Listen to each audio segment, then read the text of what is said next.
In this video, we're going to be talking about a lever. A lever is a type of simple machine that makes work easy. Now, before we get into the types of lever and their function, first we have to get into the parts of a lever. So the first part is a fulcrum, then is the effort, then the load/resistance, then we have the resistance arm and the force arm. Now, a key part to understand in identifying these different types of levers is called mechanical advantage. So mechanical advantage is basically the force arm divided by the resistance arm. So you might be wondering, what is the force arm, the resistance arm, the fulcrum, the effort, the load, and how do we calculate this mechanical advantage? Well, it's pretty simple. So the fulcrum is this pencil in this situation. The fulcrum can be anywhere on the lever. However, if the fulcrum is located directly in the middle of the lever, this is known as a first class lever. The effort and the load can be located on either side of the lever. So the load can be here or it can be here. But the pennies here would represent as the load. The effort is what we do. So we put in that effort. So my hand here would be the effort. Now, wherever the effort is, from the effort point to the load would be considered the force arm. From the load, wherever the load location is, to the fulcrum, that would be considered the resistance arm.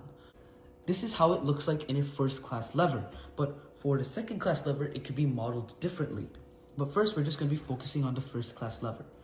So if I were to put in the same force on this side, and if I were to match it exactly here, then what would happen is I would be putting the same force. There's the same force on each side, and since each side is at an equal distance from the fulcrum, so the fulcrum to this part or the fulcrum to this end, since it's the same distance, it is the mechanical advantage here is 1.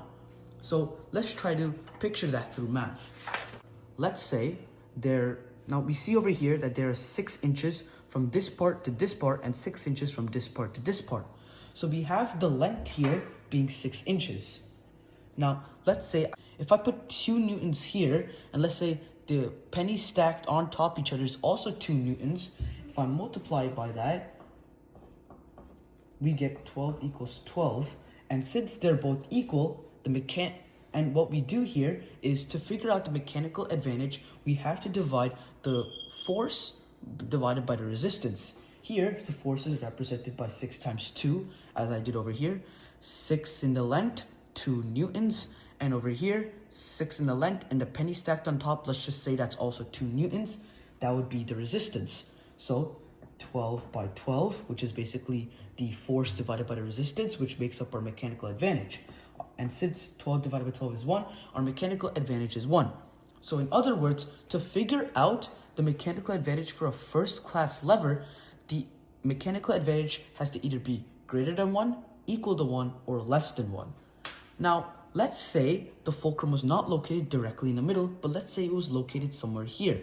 In that situation, what I would do is, since it has a less distance, let's say it's at like 4 inches instead of 6 inches, what happens is I have to apply more force to be able to match with this part over here. So again, this is 2 newtons.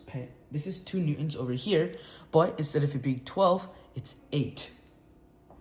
Now, this part over here is 4 in distance, but since I have to apply more force, instead of putting again like what we did before, the regular 2 newtons, I would have to put a higher amount, and let's just say I put 4 newtons since I'm putting more amount.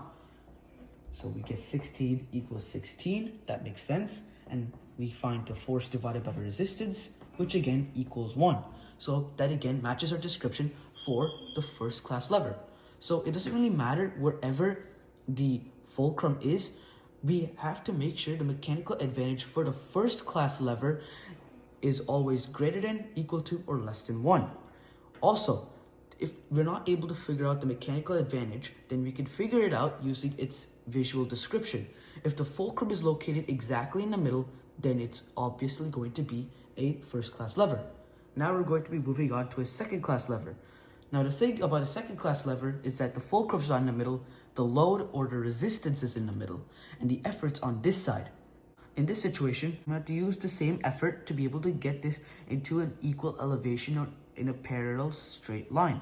So to figure out some examples of this would be something like a wheelbarrow or nail cutter. Now the thing is, there's a lot more space between me and the fulcrum. What's happening is that the force arm is going to be bigger than the resistance arm.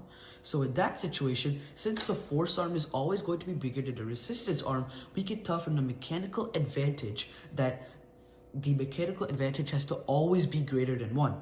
So let's just say this was 4 inches. Don't worry about the ruler, okay? But let's just say this was 4 inches and this part here was 2 inches. If I were to do that, and if we were to figure out the mechanical advantage, since this is the force arm and this is the resistance arm, force divided by resistance gives us the mechanical advantage. 4 by 2 gives us 2, and since 2 is greater than 1, that matches our description for the mechanical advantage. Now, if we were to look at this visually, we can see that we need the load or the resistance to be in the middle, and since the pennies here are the resistance, that matches the visual description. Hence, this is a second class lever. Finally, we're going to be talking about third class levers.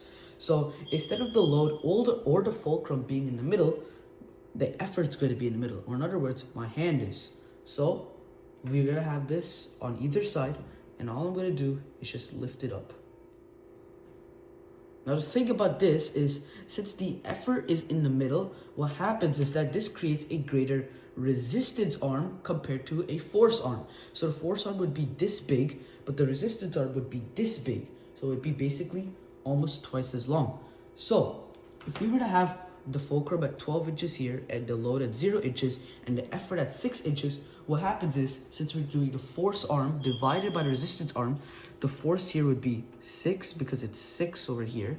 So we'd have 6, but since this part from load or resistance to fulcrum is 12, it'd be 6 divided by 12, which simplifies to 1 by 2. And 1 by 2 is less than 1. So that means for a third class lever, the mechanical advantage has to be less than 1.